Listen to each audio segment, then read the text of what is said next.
প্রবাহিত হচ্ছে বিভিন্ন ধারায়। রূপসী বাংলাকে যেদিনে তুমি দৃষ্টির থেকে শব্দে গড়িয়ে দিই, শপথে গড় মিছিল, মাঠে বন্দরে এক হয়ে গেছি অযুত লাখ। আমি ওদের ত্যাগকে নিয়ে রাজনীতি করি। অনেকের করে তখন তার স্বরে আবেদন ফুটে, ছানা কেড়ে পাক টুকি লিখে বুলেটের সামনে দাঁড়াবো। বিপুল টাইফুন, এখানে আমাকে মুখোমুখি হতে দাও। পরশ মমতার সোনার পালক সকাল বেলা, আমার বুকের ভাষা, এই ভাষাতে কণ্ঠ তুলি স্বপ্ন জয়ের দাবি। দিন দিন যত যাচ্ছে তত আমরা দেখছি যে ইংলিশ মিডিয়াম স্কুল হচ্ছে, কথায় বাংলা কথা বলার মধ্যে বেশি বেশি ইংরেজি শব্দ এসে যাচ্ছে। এটা একটা প্রবণতা। তা আমার মনে হয় যে বাংলা ভাষাটাকে ভালোবেসে এই যে আন্তর্জাতিক মাতৃভাষা দিবস হয়েছে, তারপরে 1952-র 21শে ফেব্রুয়ারিতে যে ভাষার শহীদদের স্মরণ করি আমরা এখনো পর্যন্ত, সেটা কতটুকু মানে সমাজে এবং সবার ভেতরে প্রতিফলিত হচ্ছে আমরা জানি না। এটা আসলেই কিন্তু বেশ ইয়ের ব্যাপার, যে আশঙ্কার বিষয়, যে বাংলা কবিতার ভাণ্ডার এগুলোর সাথে সবার সাথে সেই এখানকার যে সাধারণ লোকজন আছে তাদের সবার সাথে পরিচয় করিয়ে দেওয়া, এটাই হচ্ছে কাজ। এটা আস্তে আস্তে ছড়াবে এবং আরও অনেকে সংযুক্ত হবে, এটাই হচ্ছে আসল উদ্দেশ্য। অনেক ভালো লাগছে আমার এমন একটি আয়োজন এই পাবনার চাটমোহরে হচ্ছে জেনে, এবং উপস্থিত থাকতে পেরে এবং উপভোগ করলাম আসলে এখানে যে বাইরে থেকে আসা, ঢাকা থেকে আসা, চট্টগ্রাম থেকে আসা এবং এখানকার স্থানীয় আবৃত্তি শিল্পীরা, শিশুরা তারা অংশগ্রহণ করছে, চমৎকার। এবং আমি এই জন্যে আসলে অভিনন্দনও জানাতে চাই এবং কৃতজ্ঞতা জানাতে চাই। এটি খুবই একটি ভালো উদ্যোগ।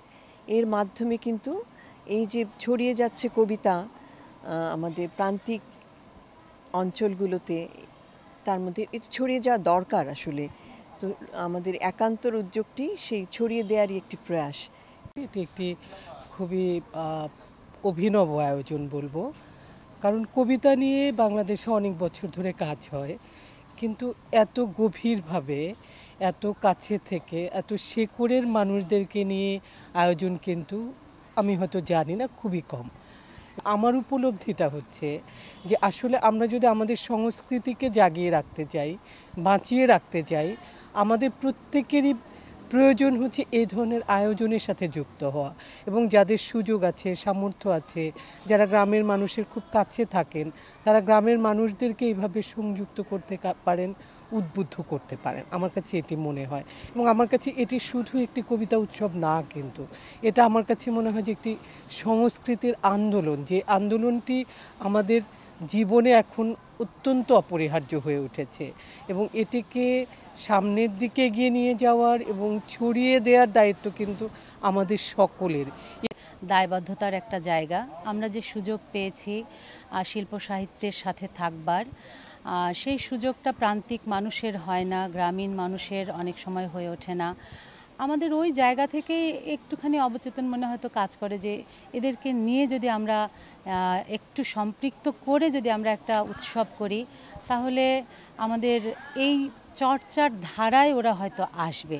এই আশা থেকেই করি। জানি না আসলে আমাদের এই আশাটা কতটুকু সফল হবে বা ব্যর্থ হবে, বা সফল হলাম ব্যর্থ হলাম সেটাও বিষয় না। বিষয় হয়েছে এই যে এতগুলো স্বজন নিয়ে আমরা যে একটা মিলন মেলা করি, এটাই আমাদেরকে অনেক বেশি আনন্দ দেয়। আজকে যে বিশ্বব্যাপী এবং দেশেও যে অন্ধকার চেতনার, চিন্তার, বোধের যে অন্ধকার, সেই অন্ধকারের দূর করার জন্য মানুষ নানাভাবে লড়াই করবে, নানাভাবে, নানা প্রক্রিয়ায়, গানে, কবিতায়, সাহিত্যে, চিত্রকলায়, আলোচনায়, রাজনীতিতে। এর অন্যতম একটা মাধ্যম হলো কবিতা। সেই জন্য এই কবিতাটা দেশের নানা জায়গায়, নানা মানুষের মধ্যে উদ্বোধন করা, কবিতার প্রতি অনুরাগ সৃষ্টি করা, যে এবং সেই অনুরাগের মধ্য দিয়ে তার সাথে একই সাথে চিত্তের মুক্তি ঘটল। সেই জন্য গ্রামে এইটা আয়োজন, শহরেও নানা আয়োজন হবে, সেটা ঠিক আছে, কিন্তু গ্রামের নানা প্রান্ত থেকে সম্মিলিত যে প্রকাশ, সেইটার পূর্ণ প্রকাশ ঘটবে গিয়ে শহরে। সেই জন্য গ্রামকে কেন্দ্র করে এইখানে এই আয়োজনটা করা হয়েছে। কাঞ্চনতলা মানে আমি যেখানে দাঁড়িয়ে আছি যে গাছের ছায়াতলে, এই গাছটির নামই আসলে কাঞ্চন, এই কারণেই কাঞ্চনতলায় আজকের এই আয়োজন। আর কবিতা সাহিত্য যাই বলি না কেন, আমাদের আসলে শিকড়টা তো আমাদের গ্রাম, তো সেই গ্রাম থেকেই আমরা উঠে আসি শহরে।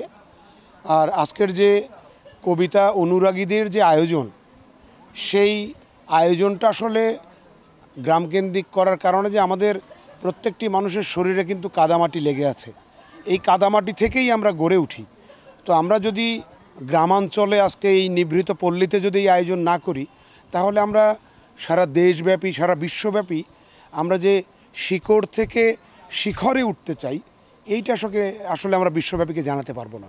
এই জায়গা থেকেই আমরা মানুষকে একটি তথ্য উপাত্ত জানাতে চাই যে আসলে আমাদের প্রত্যন্ত গ্রামেও অনেক ভালো কিছু হয় এবং যেটা আমাদের খুবই প্রাণিত করে এবং ঋদ্ধ করে।